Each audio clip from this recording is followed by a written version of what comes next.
Hello, everyone, and welcome to Compassionate Chats.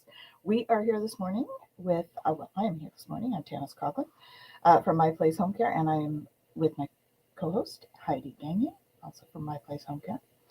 And our special guest today is also from My Place Home Care, Becky Hughes. We are super happy to have you on, Becky. Becky has been with us for 7 years, 6, 7 years. Mm-hmm. As a PSW? Yeah, close to it. Yeah, close to it.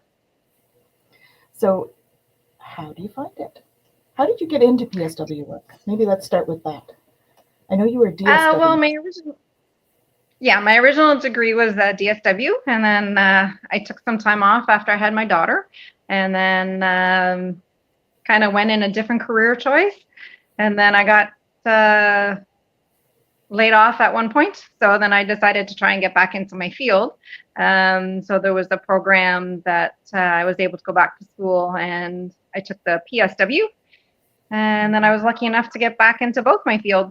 So when I graduated, I got a position at a retirement home, and then I also got a position at a group home with individuals with developmental disabilities.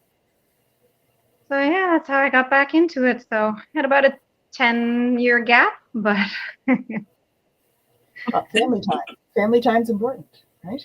Yeah, it is. It is. Yeah. Mm-hmm. Awesome. So we have asked Becky to join us on our chat today. She's one of our all-star caregivers and very knowledgeable in working with clients with dementia. So this month, January, is Alzheimer's Awareness Month. So we thought that this would be a prime topic and an excellent time to bring Becky on to talk about her experiences with working with people with dementia. It's a skill, and it's difficult, it's rewarding, and it is a very necessary skill and talent to have. So we would really like to welcome you, and I'm really glad that you're able to meet with us today to talk about this, because you do have extensive experience, as I have heard from many people whose family members you have worked with. So I do have one big question. So dementia, the journey through dementia is a very difficult one, and most people are aware that people with dementia repeat themselves and stay on one topic, and it can be very difficult if one is not understanding that there is nothing they can do about it. This is what they know, and this is what they want to talk about. So how do you release any kind of your frustrations that you might have after a particularly difficult shift, knowing that you have to go to another client who might not be in that journey? How do you kind of get rid of that? Yeah, switch. Yeah, I mean, some days are difficult, challenging. I'm mostly just trying to channel in, just remembering that it's not them, it's the disease, and, it must be just as frustrating for them to have it constantly reminded, that they just asked me that question. So if they do repeat, I do try to answer it, but in a different way each time. So it's not sounding, that I'm just saying the same thing over and over like a broken record.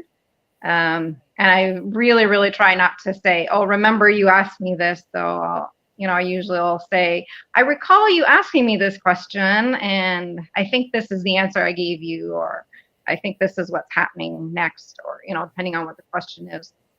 Mm-hmm. So just again, so they're not feeling like, because I have some people say, oh, I'm so stupid, I should have remembered that. I was like, no, we've been talking a lot today about different things. So, like I have to remember what we've talked about today as well. So just, it's not them. It's can happen to all of us. It does. It really does. Yeah. Yes. And it happens with people that don't have dementia, older clients. I've helped out, and I've seen a couple clients, and, I probably told you this story before. That's okay. Why not? Tell me the story again. You never know. There might be new details, more interesting things that you can talk about, Yeah. Different things, right, as you talk to people. So yeah, I like it. And, the way I look at it too is eventually, especially with dementia and other chronic illnesses, eventually they'll lose that ability to speak. So if they want to tell me the same story 10, 12 times, at least I'm hearing it. And, and then when they are at that point where they're nonverbal and aren't able to speak, you've got that memory, or, at least they had the opportunity to use their voice and speak. And they feel heard, which is important. For yeah. them as well. Yeah. We can hold space. For sure. Mm-hmm. And so how do you monitor your stress in those kind of situations? I take my breaks, if we're definitely butting heads, if it's safe and I'm able to, I'll just excuse myself, even if I just say I'm going to the washroom, just to give us both a little bit of a break and a little distance. It's basically, I just find it's just space that usually both of us need. And then try and come back, if it's a task, like if we're trying to get a shower done and it's just not happening, then it's just not happening. It's not fair on both of us to push it where one or both of us are going to say something or do something that we're going to regret. So it's just not, so if I can't wash their hair today, well, that's okay. If I can get their top body wash, hey, that's a bonus, It's just small steps and, just go from there. Great. And like in between clients as well, usually I have a half hour or an hour car ride, so I can either blast the music or just yell and scream in my car and nobody hears me. Very good. I do kickboxing myself. I just started again, so that's a really great. Feeling frustrated, it's a nice release. Yeah, and I enjoy, if I do have time off and I'm able to come home to an empty house, I actually really enjoy coming home to an empty house where no one's calling my name or just asking for things. It's just me and my puzzle or my book or whatever, Yeah. So you do like puzzling then? Because that's another thing. Like, how do you in general? Yeah, I really like doing jigsaw puzzles. I do some, I read. I do rug hooking actually as well. Oh, fun. And then other times I might just sit on the couch and put on some music and just close my eyes, not sleep, but just shut her down. Yeah. Yep. And that's really important as a caregiver. As someone who gives, you need to remember to take care of yourself too. Yes. And it's very hard to do because it's not in our. We're supposed to be the caregivers and we're supposed to be taking care of everybody else. So it's very hard to remember that you got to take care of you first, and because you're no good to anybody if you're sick or. That's right. Yeah. Not able to do your job, or It's like put your oxygen mask on first, right? In the plane, put your oxygen mask on before you help somebody else. We have to fill our own cups before we go out there. Yep. That's it. So you have watched clients progress throughout their journey with dementia, from where you can have conversations with them to the nonverbal stage and I guess nonverbal stage. So it's very different for everybody, this journey.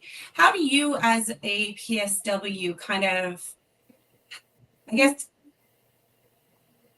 how do you adapt to it? Like, do you find that it's a quick change? Is it slow? I mean, how do you adapt? For some, everybody's different. Some can be quick, some can be slow. I just, like I said, every day is a different day. So I don't go in to each day with any expectations, because, you just never know what's going to happen. A fall could happen, illness, and it just goes from here to there very, very quickly. So yeah, I just, I find it sometimes harder dealing with the family, because sometimes they're not always on board, but they're not always willing to accept that, the journey is progressing. And it's like, well, mom could do this. Why isn't she doing it now? And, so, just trying to explain that, the dementia, it's progressing, the journey is going, nearing the end, and this is kind of what to expect. May not, it might just be today she's off, or it could be, the start of something else. But yeah, I think the biggest thing is just one day at a time, and just, see what happens when you get there and go from there. So how do you kind of assess where they're at that day? You go in, and I guess by talking to them and seeing how I'm talking, if you're doing like personal care, if you notice, they used to be able to take the face cloth and wash their face, and now they're just holding it in their hand, kind of looking at it like they have no idea what it is, just, and just kind of cueing them. So it's like, oh, is your face cloth warm enough? Would you like me to heat it again or warm it up so you can wash your face? And, oh, no, it's okay.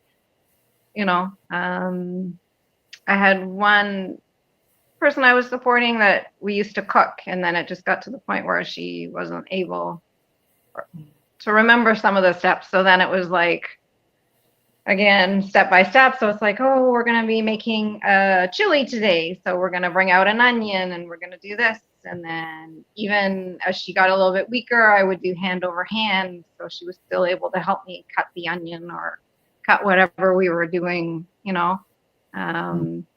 and then the family got like pre-cut vegetables to go in, like stews and stuff. So then we just had to empty the bag. So she was still able to help with the cooking, but just not doing a lot of the physical stuff that she wasn't able to do anymore. But at least she was still part of the process, and we still cooked. Awesome. Really great idea. Yeah, And I mean, I think a lot of part of being a PSW is your observation. I mean, that's one of the things they teach you in school, is you're the eyes and ears for everybody. And, you just have to be aware of each person that you're supporting and, their baseline kind of, and just go from there. And when you notice changes, make sure you mention it to either staff or family. And then, like I said, it could just be a one-off. Maybe they're coming down with something, or, but if it's 2 or 3 days of the same thing. It's amazing how their health can affect them as well. Like their health, yeah. Yeah. Like urinary tract infection can make them seem way, way worse. Like they take Oh yeah, for sure. Really antibiotics, and they get a little better, right? They get better back to where they were. Yeah. Yeah, so for sure.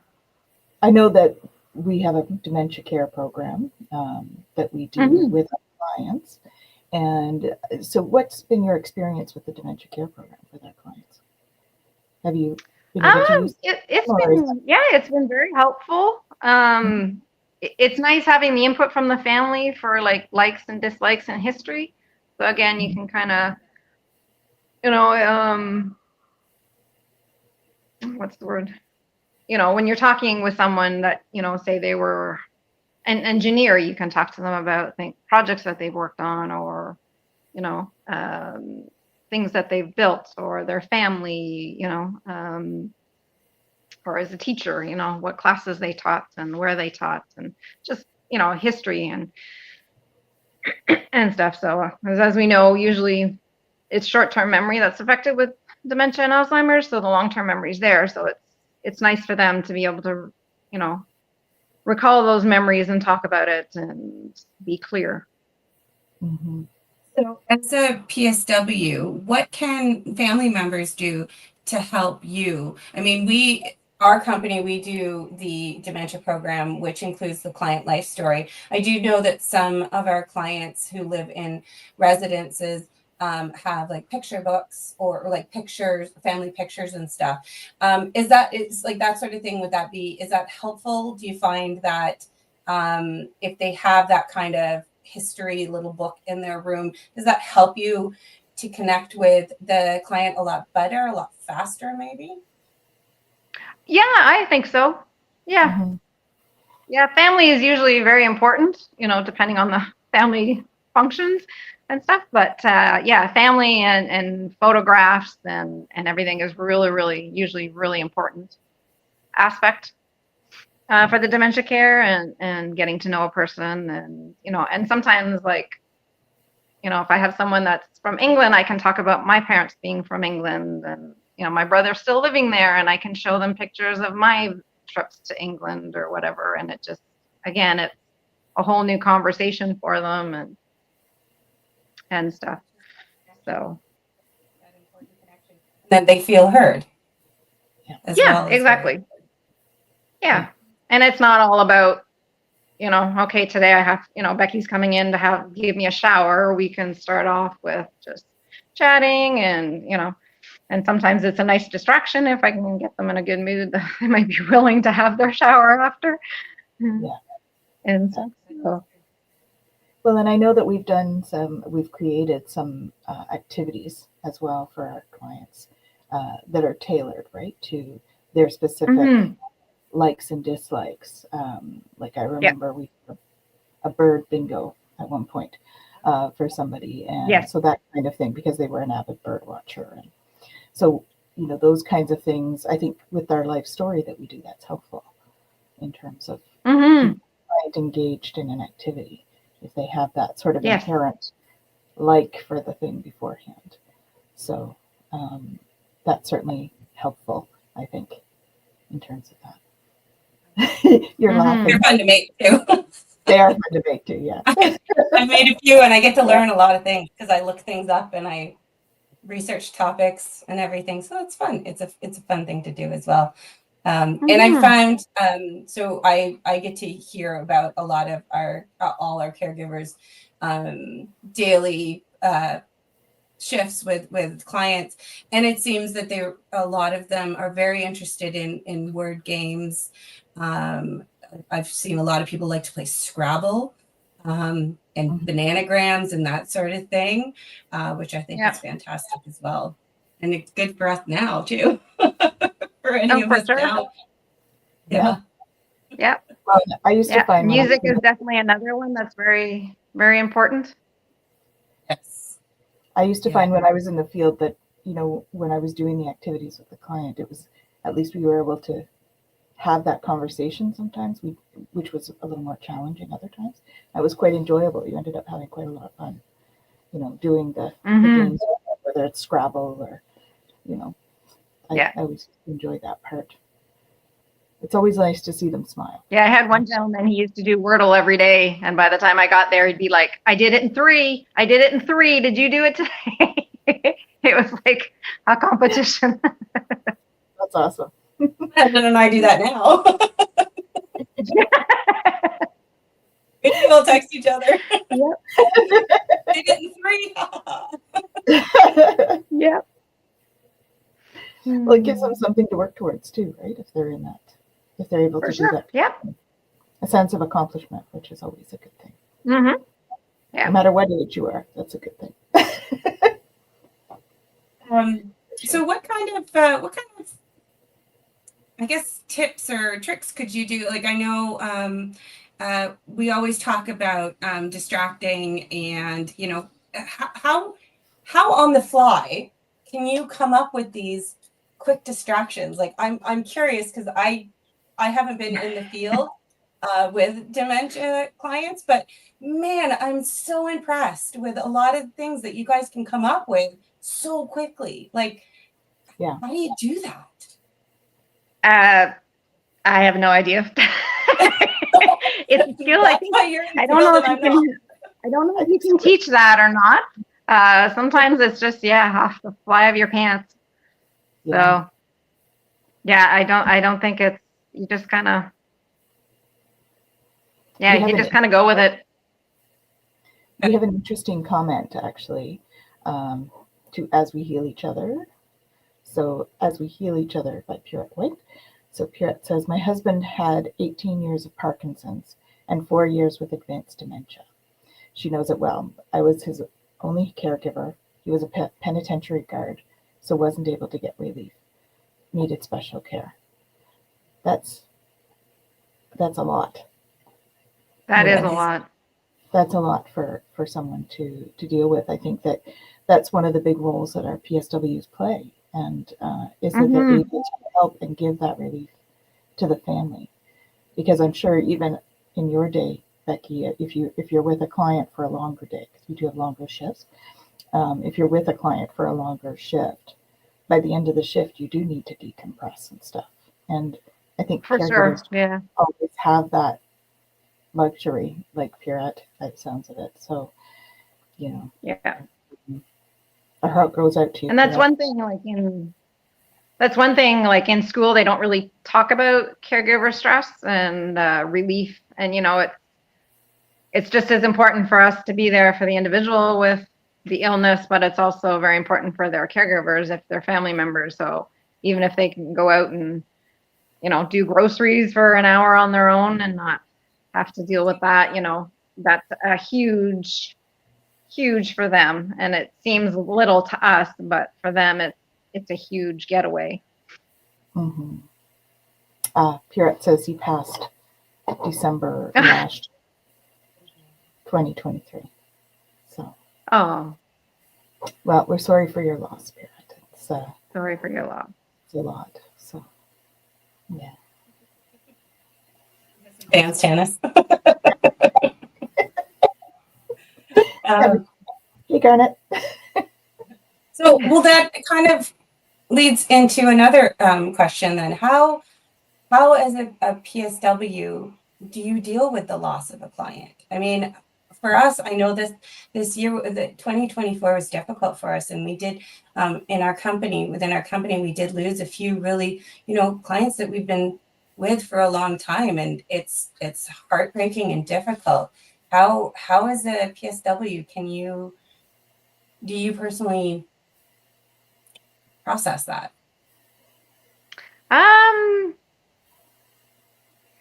Good question. Funny enough, there's some, like, I don't want this to sound mean, but there's some individuals. I mean, I love all the people that I support, but there's just some that are a little bit closer. So sometimes they're a little bit harder. But then in saying that, it's also nice to see them at peace. They've gone through a lot. The families have gone through a lot, and everybody would want their loved one to be with them all the time, but when they're not healthy or they've suffered a lot, it's peaceful to know that they've passed and they can rest, sort of thing. Nothing wrong with feeling but that yeah, way. I think again, I just take some time, whether I just come home and just think about it, or just think about all the good things that we did and went through, and and that gets me through it, and hoping that hopefully I made a difference, not just to them, but to the family, and that us being there gave them some relief and stuff. So yeah, it's just. Well, and I think it's important to support the family in the sense that they do feel that guilt, like you were saying, Heidi. They're relieved because there's so much that they had to do, and all of a sudden they don't have to do that anymore. It's a lot of stress, right? And I think it's important to let them know that that's okay. It's okay. We feel, as humans, I think we feel a multitude of emotions. Like, it's not just one emotion at a time. And that's why you get overwhelmed. And so it's okay to feel the whole gamut of emotion, from like grief and sadness and all the way through to being happy, like you said, Becky, for them, for them to be not in that state anymore. And and sometimes it's a shock. We had somebody just before Christmas, actually. I was supposed to go see them, and the daughter messaged me the day before and just said, "Mom passed." And last time I had seen her, she was, her usual self, and there was no indication that she was going that way. So it was just, what? So in that sense, it's almost like I didn't get a chance to process it because she wasn't showing signs of being in distress or nearing her end. So yeah, for me, the ones that are a shock are a little bit hard. They're not easier, but it just, you don't think about it because you're not seeing them where, you think death is imminent or even around the corner. So for me, I find those ones a little bit harder to deal with than the ones that, they've been struggling for a while and it's coming, you just don't know when. I remember a client I was seeing regularly, and he was stable, but ill, right? And so I went into the office one morning. This was while I was at PSW. I went into the office one morning and had a meeting with my supervisor, and I was supposed to go to him like right after, and she's like, "No, he passed this morning," and I was like shocked. It was a shock. I was quite upset because I didn't really expect it, like you said. So didn't get your closure kind of thing to it. Yeah. That's the thing. Yeah. Do you find as sort of preservation of your own heart, shall we say, that when clients are getting further along, do you kind of take each shift as your last goodbye kind of thing, or do you find that still impressive? I do. You have to have that in mind, right? And it's very hard to separate. I mean, again, in school they teach you, don't get emotionally involved, and there's that boundary, don't cross it. But it's very hard not to, especially if you've been with the same family for like 3 years, it's very hard not to become emotionally attached. But at the same time, you're supposed to be professional. So, but you're human, right? And that's, even for us, we're humans first, we're a PSW second, or whatever our job is. So we can't be, I don't think you could do this job even remotely fairly well if you weren't partially emotionally attached to everybody that you support. You just have to know where the line is, where you can't be like at beck and call for 24 hours a day, Yeah, well, it's a caring profession. Yeah. So we kind of have to care to a certain extent, right? You have to have that a little boundary, but really we do have to care, or we wouldn't be able to do the job. So yeah, for sure. Do you have any? So we just have a short show today. This is our half-hour compassionate chat. Okay. So we're coming up to the end of it. I'm just wondering if you have any final thoughts for people dealing with dementia in terms of as a caregiver or as a PSW. What would be some advice you might give them? I guess the biggest thing is just take each day one day at a time.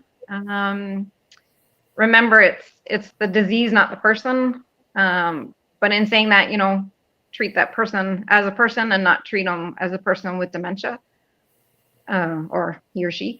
And then I know everybody talks about compassion, but for me, it's more empathy, because again, you have no idea, I can't even imagine how frustrating it must be for family and the individual dealing with dementia.